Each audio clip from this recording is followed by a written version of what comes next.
मुरली अमृत की धारा है धारा, जो देती दुखों से किनारा। मुरली अमृत की धारा है धारा, जो देती दुखों से किनारा। भूले जीवन में हो जाए शिव बाबा मुरली में समझाए। ओम शांति। आज की तारीख है 23 दिसंबर 2021 की साकार मुरली। बाबा के महावाक्य। मीठे बच्चे, यह सुहावना कल्याणकारी संगम युग है, जिसमें स्वयं बाप आकर पतित भारत को पावन बनाते हैं। प्रश्न: संगम युग पर जब बाप आते हैं तो उनके आने से ही कौन सा इशारा मिल जाता है? उत्तर: इस पुरानी दुनिया के अंत होने का इशारा सबको मिल जाता है, क्योंकि बाप आते ही हैं पतित सृष्टि का अंत करने। इसलिए विनाश का साक्षात्कार भी होता है। अभी तुम्हें नई दुनिया के झाड़ सामने दिखाई दे रहे हैं। गीत। तुम्हें पाके हमने, तुम्हें पाके जहाँ पा लिया है, तुम्हें पाके जहाँ पा लिया है। ज़मीं तो ज़मीं, आसमां पा लिया। ओम शांति। वास्तव में कहना चाहिए रूहानी बच्चों प्रति रूहानी बाप की गुड मॉर्निंग, क्योंकि बच्चे जानते हैं बाप आते ही हैं रात को दिन बनाने। यह भी हिसाब किया जाता है आखिरीन में भी बाबा आते किस समय हैं, तिथि तारीख नहीं, परंतु किस समय में आते हैं। जरूर 12:01 हुआ होगा, तब बाबा ने इस शरीर में प्रवेश किया होगा। यह है बेहद की रात और दिन। तिथि तारीख नहीं बताई जा सकती। अपने बच्चों से ही कहते हैं, हम आकर रात को दिन, नरक को स्वर्ग बनाते हैं, अथवा पतित दुनिया को पावन दुनिया बनाते हैं। समझ में आता है कि बाबा का आना रात्रि को ही कहा जाता है। शिवरात्रि कहते हैं ना, आते ही हैं रात को दिन बनाने। उनकी कोई जन्म पत्री है। कृष्ण जयंती की भी तिथि तारीख कुछ नहीं है, क्योंकि उनको बहुत दूर ले गए हैं। यह किसको पता नहीं है कृष्ण का जन्म कब हुआ। संबंध तिथि तारीख कुछ नहीं है, बाकी सिर्फ रात को मनाते हैं। वास्तव में शिव बाबा है ही रात को आने वाला। तुम बच्चे कहेंगे शिव बाबा की रात्रि। भारत में मनाते भी हैं शिवरात्रि, शिव जयंती भी कहते हैं, परंतु वास्तव में शिव जयंती कहना नहीं चाहिए, क्योंकि उनकी मरती नहीं है। मनुष्य जन्मता है फिर मरता भी है, वह तो मरता ही नहीं। इसलिए शिव जयंती कहना भी रॉन्ग है, शिवरात्रि कहना ठीक है। यह शिव बाबा बतलाते हैं, दूसरा कोई ऐसे कह न सके। भल कहते हैं शिवो हम, परंतु बता न सके मैं कब आता हूँ, क्या आकर करता हूँ। शिव बाबा तो बतलाते हैं कि अब आधा कल्प की रात्रि पूरी हो, दिन शुरू होता है। यह गीता का एपिसोड रिपीट हो रहा है। मौत का तूफान भी सामने खड़ा है, पतित दुनिया भी बरोबर है, कलयुग का अंत है, मुसीबतें भी सामने हैं। समझते हैं यह वही महाभारत लड़ाई है जिसके लिए शास्त्रों में गायन है। नेचुरल कैलेमिटीज़ द्वारा पुरानी दुनिया का विनाश होना है, तो जरूर गीता का भगवान आया होगा। आएगा ही कलयुग के अंत में। सत्ययुग का फर्स्ट प्रिंस वह फिर द्वापर में तो हो ना सके। मनुष्य को 84 शरीर मिलते हैं, हर एक जन्म में फीचर्स बदल जाते हैं, एक ना मिले दूसरे से। भल अभी कृष्ण का गायन पूजन है, परंतु उनके एक्यूरेट फीचर्स तो हो ना सके, उनका फ़ोटो भी निकल ना सके। ऐसे ही मिट्टी का, कागज़ का बना लेते हैं। एक्यूरेट फीचर्स तो जब ध्यान में जाओ तब तुम देख सकते हो, फ़ोटो निकाल नहीं सकते। मीरा कृष्ण में डांस करती थी। प्रतु नामी ग्रामी है, शिरोमणि भक्तों में गाई जाती है। कृष्ण को याद करती थी तो झट उनको साक्षात्कार होता था। कृष्ण से प्रीत थी, साक्षात्कार में देखती थी, इसलिए पवित्र रहना चाहती थी। जानते हैं, वहाँ विकार तो होता नहीं। कृष्ण से प्रीत लगी तो पवित्र जरूर बनना पड़े। पतित तो कृष्ण के साथ मिल ना सके। मीरा पावन रही, इसलिए उनकी महिमा है। यह सब राज बाबा ही समझाते हैं। भक्ति मार्ग में तो उनकी अल्पकाल क्षीण भंगूर की भावना पूरी हुई, साक्षात्कार हुआ। जो मनोकामना रखते हैं वह अल्पकाल के लिए पूरी हो जाती है। अनेक प्रकार के देवताएं आदि हैं, उनका साक्षात्कार चाहते हैं तो ड्रामा प्लान अनुसार वह मनोकामना पूर्ण हो जाती है। भक्ति मार्ग की भी नूंद है। वेद शास्त्र पढ़ते, माया मारते तो भी मुक्ति जीवन मुक्ति में जा नहीं सकते। आगे बनारस में जाकर काशी कलवट खाते थे। समझते थे शिवपुरी अर्थात मुक्ति में जाएं, परंतु जा नहीं सकते। मुक्ति में ले जाने वाला है ही एक बाप, उनको ही मुक्ति जीवन मुक्ति दाता कहा जाता है। दूसरा कोई ले जा नहीं सकता। सतयुग में लक्ष्मी नारायण का राज्य था तो जीवन मुक्ति थी, जीवन बंद नहीं था। बहुत थोड़े मनुष्य रहते थे। इस समय कितने करोड़ों मनुष्य हैं, सतयुग में इतने थे नहीं। बाकी उस समय सब कहाँ थे, यह भी अभी तुमको पता पड़ा है। सृष्टि के आदि मध्य अंत की नॉलेज अभी तुमको मिलती है। रचयिता और रचना के आदि मध्य अंत को कोई जान नहीं सकते। अभी तुम जानते हो पतित सृष्टि का अंत है। यह तो समझते हैं कलयुग अर्जुन 40,000 वर्ष चल रहा है, परंतु तुम जानते हो अभी कलयुग का अंत होना है। तब ही बाप आकर सारी नॉलेज सुनाते हैं। ऊंचे ते ऊंच है ही भगवान, उनका जन्म भी यहाँ होता है। आते भी हैं संगम पर और अंत होने का इशारा देते हैं। विनाश का साक्षात्कार भी कराया है। अर्जुन के लिए भी दिखाया है ना कि साक्षात्कार हुआ। तुम बच्चों में भी बहुतों ने साक्षात्कार किया। जितना जितना नज़दीक आएंगे तो देखने में आएगा। मनुष्य जब घर के नज़दीक आते हैं तो सब बातें याद आती हैं ना। तुमको भी बहुत साक्षात्कार होते रहेंगे। मुक्ति धाम में जाकर फिर जीवन मुक्ति में आना है। तुम जानते हो बरोबर भारत विश्व का मालिक था। बाप कहते हैं मैं हर 5,000 वर्ष के बाद आकर तुमको राजयोग सिखलाता हूँ। यह स्थापना हो रही है। भविष्य ने दुनिया के लिए संगम पर स्थापना होती है। तुम ब्राह्मण हो ही संगम युग पर। वह है शूद्र, तुम हो ब्राह्मण, वह देवताएं। यह बातें कोई शास्त्रों में नहीं है। मनुष्य थोड़ी जानते हैं कि संगम किसको कहा जाता है। इनको कल्याणकारी सुहावना संगम युग कहा जाता है, जहाँ से पतित भारत पावन बनता है।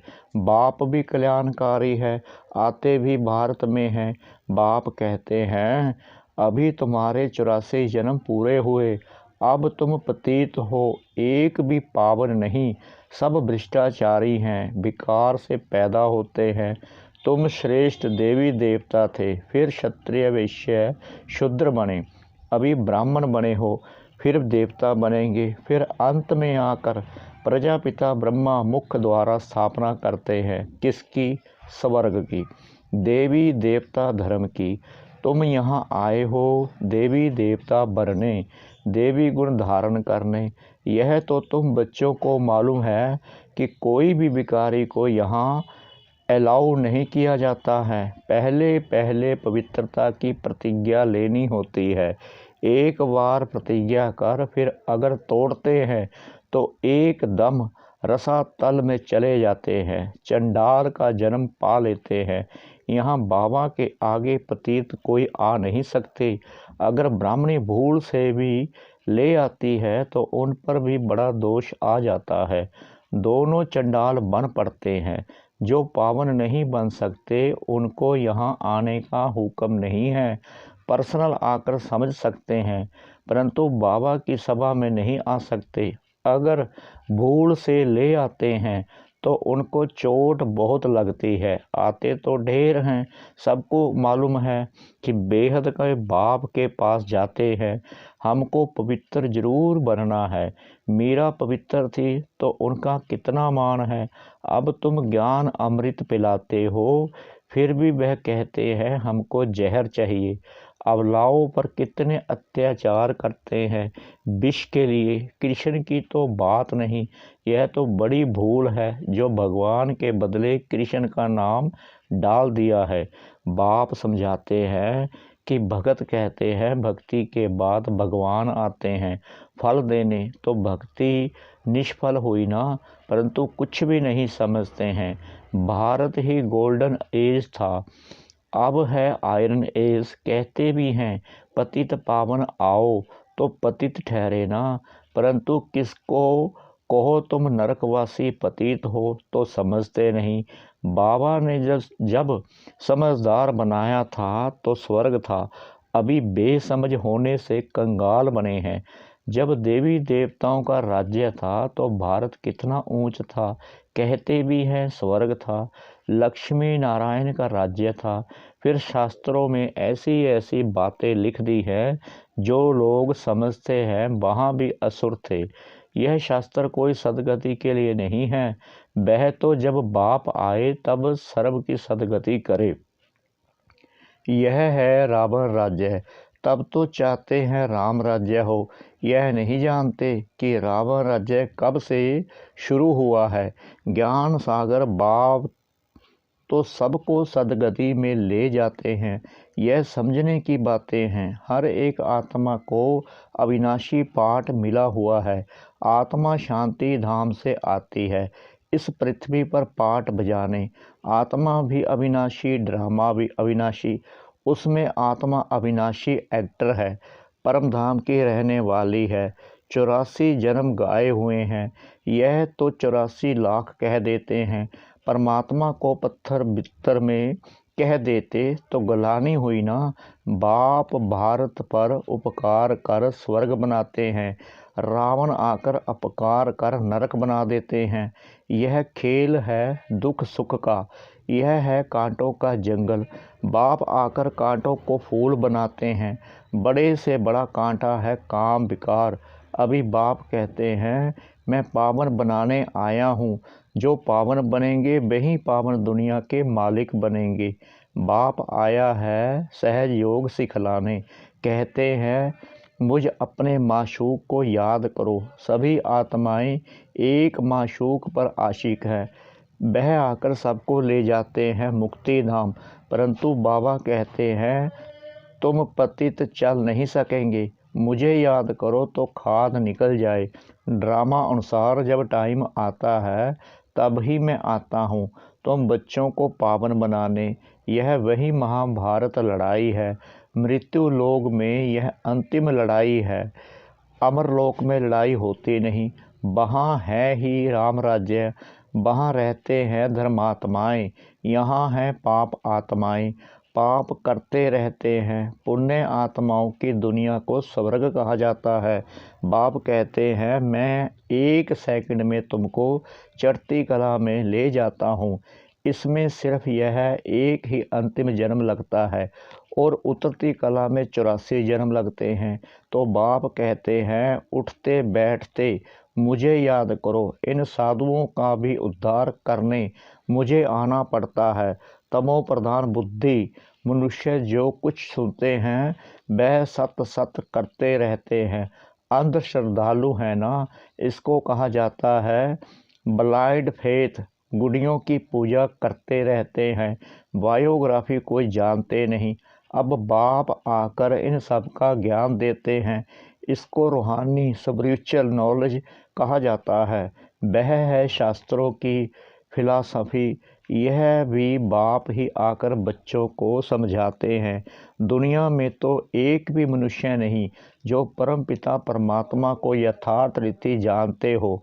मनुष्य होकर और बाप को ना जाने तो जानवर से भी बदतर ठहरे। देवताओं के आगे जाकर महिमा गाते हैं, आप सर्वगुण संपन्न है तो दोनों मनुष्य ना, परंतु यह है सारा कांटों का जंगल। बाबा तुमको कांटों से फूल बनाते हैं। भारत सचखंड था, फिर रावण आकर झूठ खंड बनाते हैं। सचखंड बनाने वाला है परमपिता परमात्मा। बाप ही आकर परिचय देते हैं, सो भी ब्राह्मण बच्चों को। फिर यह ज्ञान रहेगा नहीं। तुम बच्चे योग बल से विश्व के मालिक बनते हो। बाहुबल से कब किसको विश्व की बादशाही नहीं मिल सकती है। भारत जो विश्व का मालिक था सो अब कंगाल बना है। मनुष्यों की बुद्धि ऐसी है जो बाहर में बोर्ड देखते भी हैं, लिखा हुआ है प्रजापिता ब्रह्मा कुमारियाँ, तो भी नहीं समझते कि यह एक ईश्वरीय फैमिली है। इतने ढेर बीके हैं, इसमें अंधश्रद्धा की तो बात हो न सके। यह है ईश्वरीय परिवार, समझते हैं यह भी कोई इंस्टीट्यूशन है। अरे यह तो फैमिली है ना, कुमार कुमारियाँ, यह तो घर हुआ ना। इतनी प्रदर्शनी करते हो, समझते हो, फिर भी समझते थोड़ी है। 7 दिन का जब कोर्स ले अच्छी रीति समझे, तब बुद्धि में बैठे कि बाप फिर से बेहद का बरसा देने आए हैं। अच्छा, मीठे मीठे सिखला दे बच्चों प्रति मात पिता बाप दादा का याद प्यार और गुड मॉर्निंग। रूहानी बाप की रूहानी बच्चों को नमस्ते। हम रूहानी बच्चों की रूहानी बाप दादा को श्रद्धा भरी प्रेम भरी नमस्ते। शुक्रिया बाबा, शुक्रिया बाबा, शुक्रिया बाबा इस मीठी मुरली के लिए। धारणा के लिए मुख्य सार। नंबर 1, चढ़ती कला में जाने के लिए उठते बैठते एक बाप की याद में रहना है। बाप समान सभी पर उपकार करना है। नंबर 2, ज्ञान अमृत पीना और पिलाना है। कांटों को फूल बनाने की सेवा करनी है। वरदान, मरजीवा स्थिति द्वारा हिम्मत और उल्लास की अविनाशी स्टैंप लगाने वाले प्राप्ति संपन्न भव। जो प्राप्तियों से संपन्न होते हैं उनके हर चलन नैन चैन से उमंग उत्साह दिखाई देता है।